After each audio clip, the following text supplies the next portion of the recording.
33장 16절에서 20절까지 봉독하여 올려드리겠습니다. 16절부터입니다. 이날에 에서는 세일로 돌아가고 야곱은 숫곳에 이르러 자기를 위하여 집을 짓고 그의 가축을 위하여 우릿간을 지었으므로 그 땅 이름을 숫곳이라 부르더라. 야곱이 밧단 아람에서부터 평안히 가나안 땅 세겜 성읍에 이르러 그 성읍 앞에 장막을 치고 그가 장막을 친 밭에 세겜의 아버지 하몰의 아들들의 손에서 백 크시타에 샀으며 거기에 제단을 쌓고 그 이름을 엘헬로헤 이스라엘이라 불렀더라. 아멘. 오늘의 말씀은 창세기 33장의 말씀 속에서는 에서와 야곱이 만나는 장면입니다. 에서가 야곱을 죽이겠다고 해서 야곱이 도망간 지 20년 만입니다. 그래서 20년 만에 형과 동생이 만나는데 사실 장면은 엄청나게 드라마틱합니다. 이거 드라마로 만들면 스펙타클할 것 같습니다. 왜 그러냐면요. 1절부터 보면 이렇게 되어 있습니다. 1절에 야곱이 눈을 들어보니 에서가 400명의 장정을 거느리고 오고 있는지라 그의 자식들이 나누어 레아와 라헬과 두 여종에 맡기고. 자, 이거 보세요. 400명의 장정들을 거느리고 오고 있습니다. 여러분, 사람을 반길 때 사람을 많이 동원하는 방법은 있지만 400명씩 동원하고 이런 일은 하지 않습니다. 그것도 이거 지금 장정들 400명은요 전쟁 치르겠다라는 겁니다. 한번 생각해 보시겠어요? 장정 400명을 동원하려면 에선 상당한 부자입니다. 그리고 전쟁을 하러 따라 나온 사람들은 어떤 거냐면 전쟁하고 전리품을 나눠 갖겠다는 욕심을 갖고 있는 겁니다. 이런 사람들을 하고요.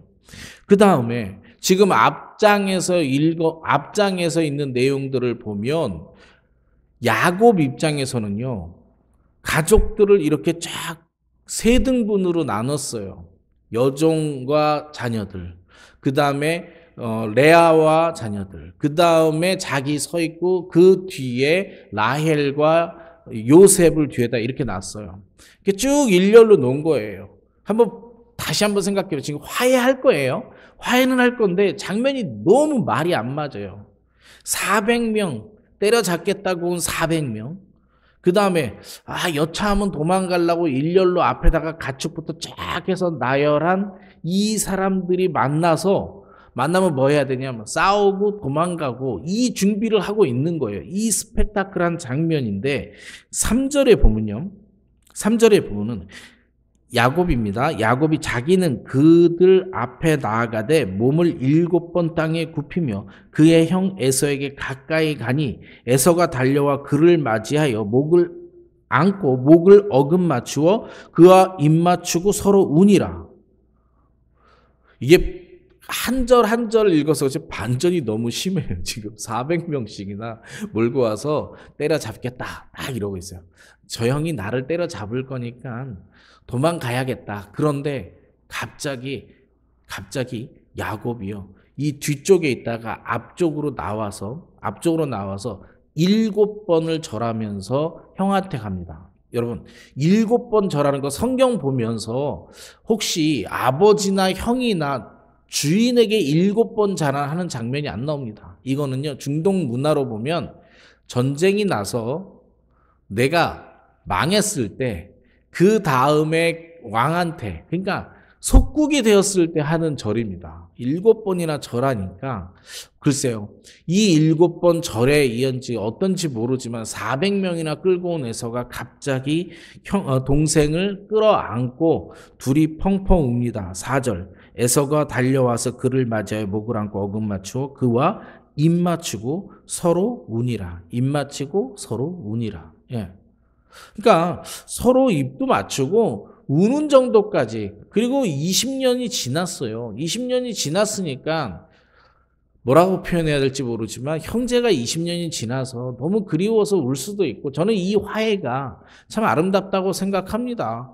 그리고 야곱 입장에서 7번이나 절하지만 사실 에서와 야곱은요 글쎄요, 진짜 30초에서 1분 차이 간격으로 난 겁니다. 왜냐하면 발목을 잡고 있었으니까 기껏 계산해봐야 아무리 길게 잡아도 1분 이상 차이가 안 나는 형제지간입니다. 이게요, 1년형도 아니에요. 1분형이에요. 쌍둥이 중에 1분형. 근데 7번이나 절하는 그 장면 속에서 이 화해가 이루어집니다.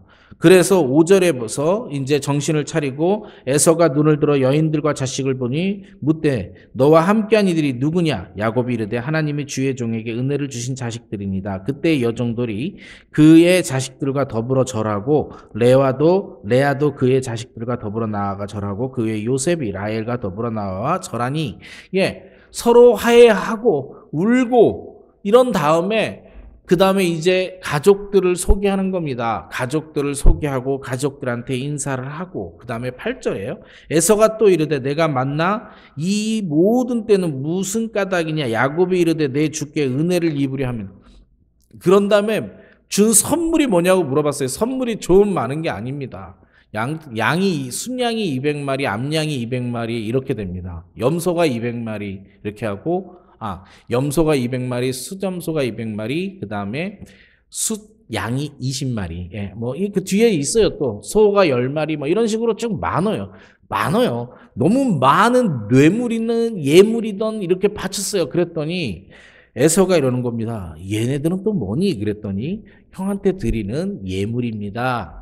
형 이걸 받아주시고 기뻐해 주세요라고 야곱이 얘기하는 겁니다. 10절에 보면 야곱이 이르되 그렇지 아니하이다. 내가 형님 눈앞에서 은혜를 입었사오면 청하간대 내 손에서 이 예물을 받으소서. 내가 형님의 얼굴을 배운즉 하나님의 얼굴을 뵌 것 같아오며 형님도 나를 기뻐하심이니이다. 하나님이 내게 은혜를 베푸셨고 내 소유도 조카오니 청하건대 내가 형님께 드리는 예물을 받으소서 하고 그에게 강건함에 받으니라. 형님께 예물을 드렸어요. 그때 형님이 그냥 이게 우리 표현으로 너둬라, 너도 나도 잘 살아 이렇게 얘기했어요. 그랬더니 야곱이 뭐라고 얘기하냐면 형님을 배우니 하나님의 얼굴을 뵌 것 같다. 너무 기쁘다. 사실 야곱의 입장에선 너무 기쁠 겁니다. 20년 동안 형을 속여가지고 형이 죽이겠다 그래서 도망왔어요. 그러니까 속였던 것도 너무 미안할 거지만 또 20년 동안 못 만난 형하고 잘 지내고 싶은데 그리고 형이 또 나를 죽이려고 하니까 화해가 너무 절실한 거예요. 고향 땅에서 앞으로 하나님의 명령에 의해서 살아라 그랬으니까 화해가 너무 절실한 거예요. 형이 오자마자 목을 끌어안고 반가워해 주니 얼마나 정말 하나님의 얼굴을 보는 듯 기뻤을 거라고 생각합니다. 이런 표현을 봐서 너무나도 아름다운 형제의 화해의 장면입니다. 그리고 너무 멋있지 않습니까? 형제가 비록 싸웠지만 화해하는 이 장면은 누가 뭐래도 멋있는 장면입니다. 그리고 12절에 에서가 이르되 우리가 떠나자 내가 너와 동행하리라. 야곱이 그에게 이르되 내 주도 아시거니와 자식들은 연약하고 내게 있는 양떼와 소가 새끼를 데리고 있은즉 하루만 지나게 몰면 모든 떼가 죽으리라. 청하건대 내 주는 종보다 앞서 가소서. 나는 앞에 가는 가축과 자식들의 걸음대로 천천히 인도하여 세일로 가서 내 주께 나아가리이다. 에서가 이르되 내가 내 종 몇 사람을 내게 머물게 하리라. 야곱이 이르되 어찌하여 그리하니까 나로 내 주께 은혜를 얻게 하소서 하매 이랬습니다. 여기서부터 살짝 문제입니다. 11절까지 너무 멋있어요. 근데 12절부터 약간 문제가 생깁니다. 에서가 그러면 나와 같이 가자 그랬어요. 그랬더니 야곱이 안 가겠다고 합니다. 왜냐하면 자식들이 어려서. 잘 보세요. 이게 시간이 약간 계산을 해야 됩니다. 왜 약간 계산해야 되는 게 야곱이 라반한테서 7년을 일하고 결혼을 했어요. 그리고 애가 나오면 8년쯤 나오겠죠. 그리고 또 7년을 일했으니까 6년 일하고 그 다음 6년 일했어요. 그러면 결혼하자마자 애가 태어났어도 첫 애가 몇 살이냐면 12살입니다.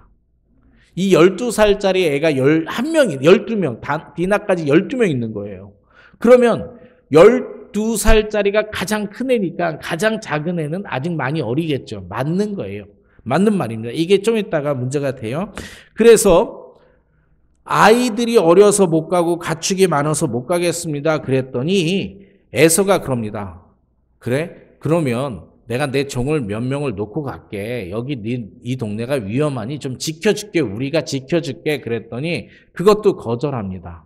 근데 이게 잘 보면 긍정적으로 해석하면 이렇게 됩니다.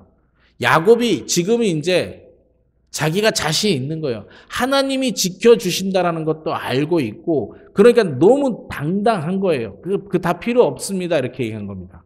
부정적 해석도 있습니다. 주석을 보니까 부정적으로는 이런 표현이 있습니다. 같이 가자, 혼자만 가자 그러는 걸 거부하는 건 가서 혹시 나만 갔다가 나만 죽일까봐. 부정적 해석입니다. 또 종을 몇 명 놔둔다는 얘기는 나를 보호하겠다라는 게 아니라 밤에 나 잘 때 나를 죽일 수 있을까 봐 거절했다라고 하는 부정적 해석도 있습니다. 긍정적이냐 부정적이냐는 글쎄요, 사람마다 다르겠지만 저는 형제의 화해는 진짜로 바라보기 때문에 이건 긍정적으로 해석하는 게 맞다고 생각합니다. 근데 결정적으로 야곱이 잘못하는 게 있습니다. 형한테 내가 분명히 14절 말에 세일로 가서 내 주께 나아가리라. 내가 세일로 가겠다고 약속을 했죠. 약속했습니다. 안 지킵니다. 안 지킵니다. 이걸 이동 경로를 보기 위해서 여러분 지도를 좀 봐야 되는데 그냥 지도 없이 일자선은 아니지만 제가 그냥 대충 포인트를 찍어줄게요. 고향 땅은 헤브론입니다. 헤브론 위에 베델이에요. 자기가 떠날 때 그래서 헤브론에서 떠날 때 베델에서 하나님께 내가 다시 돌아 이곳에 제단을 쌓겠다고 약속을 했죠. 그리고 나서 그 이외가 세겜이에요. 오늘 사건이 터질 세겜이고 세겜에서 약간 위쪽으로 요단강이 있으면 요 건너편에 숫곳이고 숫곳 옆에 분이엘입니다. 지금 분이엘에서 사건이 있는 거예요. 지금 분이엘에서 만났어요. 분이엘에서 만나서 잘 보세요. 자, 분이엘에서 하나님이 고향 땅으로 가라 그랬으니까 어디로 가야 돼요? 베델이나 헤브론으로 가야 돼요. 베델이나 헤브론으로 가야 돼요. 아니면 좋은 건 아니지만 어쨌든 형하고 내가 세일 땅으로 가겠다 그랬으니까 세일 땅이 어디냐면 지금 성경 보다면 에돔 땅이에요. 이쪽으로 내려가야 돼. 어디로 가냐? 옆으로 가가지고요. 요단강만 살짝 건너갑니다. 요단강 바로 전이 숫곳, 요단강 건너자마자 옆 동네, 요단강 강 건너편이 세겜입니다. 자, 그러니까 다시요. 야곱의 말과 행동을 봐야 됩니다. 말은 너무 멋지게 다 잘했는데요. 행동은 안 지켰어요. 자, 하나님이 고향 땅으로 가라 그랬어요. 그럼 어디와 어디로 가야 된다? 베델과 헤브론 둘 중에 하나는 가야 돼요. 형하고 약속을 했어. 최소한 하나님의 뜻을 어차피 어길 거라면 형하고 화해도 했으니까 세일로 가겠다고 얘기했으니까 세일로 가야 돼. 어디로 갔냐? 옆에로 갔어요. 옆에 가서 그곳에서 뭐 했냐? 여러분 아까 읽었는데요.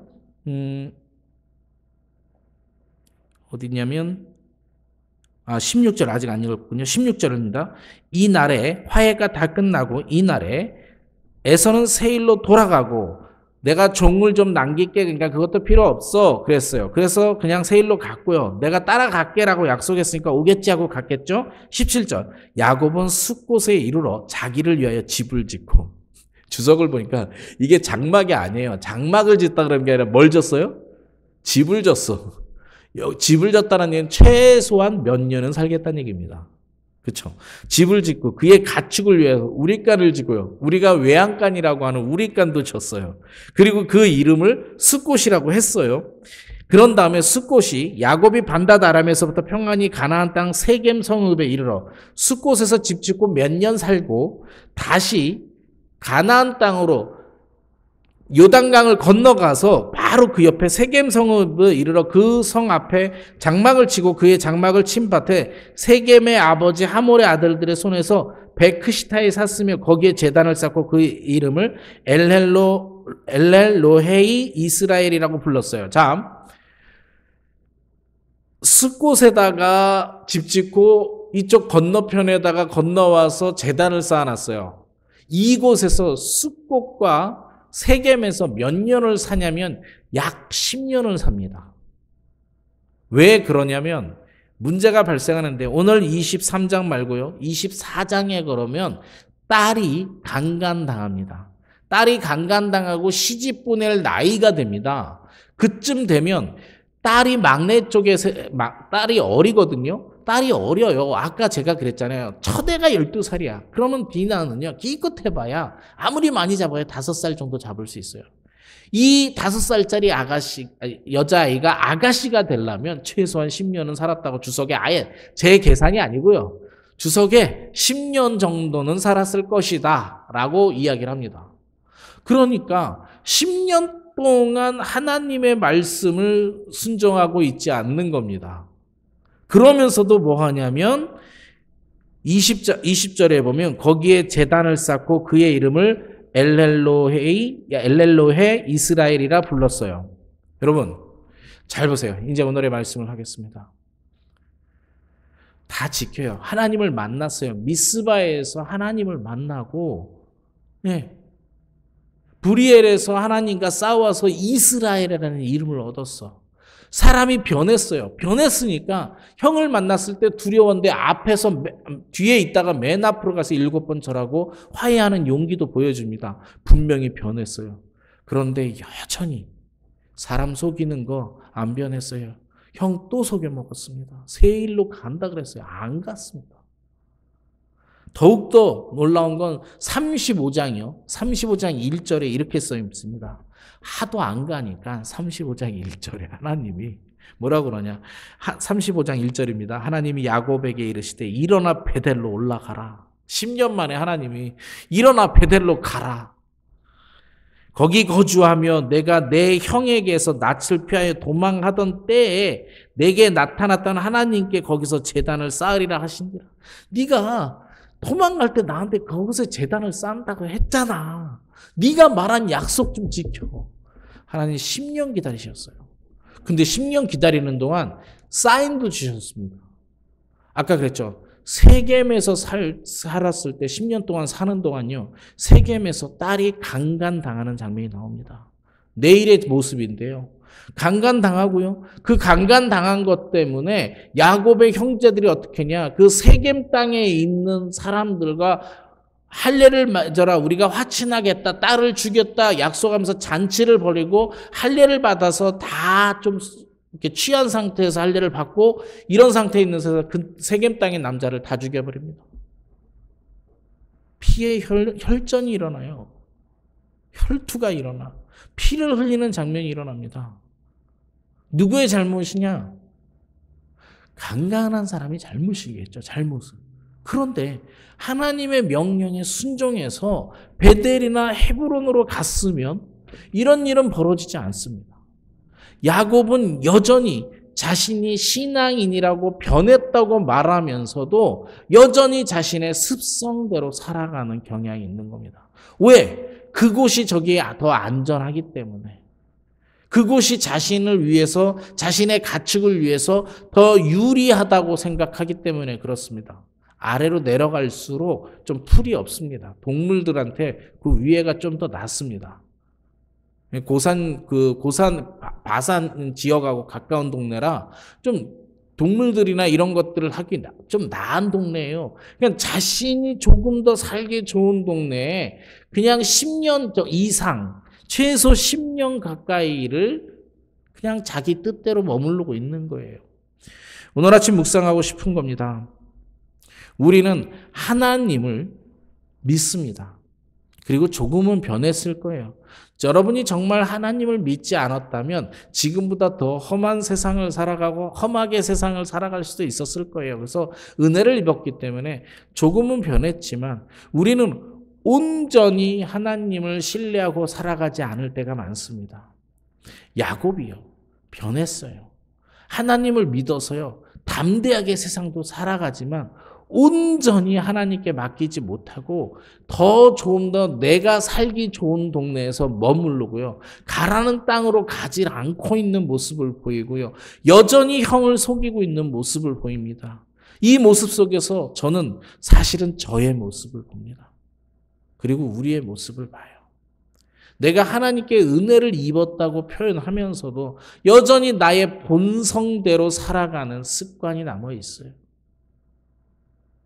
오늘 아침 우리가 묵상하고 싶은 것은 이것이에요. 내가 하나님께 은혜를 입었다고 고백하면서 내가 온전히 하나님께 의탁하지 못하는 게 무엇이 있는지 고민하는 아침이 되었으면 좋겠어요. 어젯밤에 이렇게 많은 걸 생각하다 보니까 저의 경우도 많은 것들이 있는 것 같아요. 그래서 이런 예들을 여러분하고 나눌까 했는데 사람은 살다 보면 다른 길을 살으니까 각자의 경험이 다르겠죠. 여러분의 경험이 있을 거예요. 내가 하나님을 믿는다 그러면서 온전히 믿지 못한 것들. 가장 대표적인 거로 우리 조그만 무슨 일, 슬픈 일 있으면 막 울고 난리 펴요.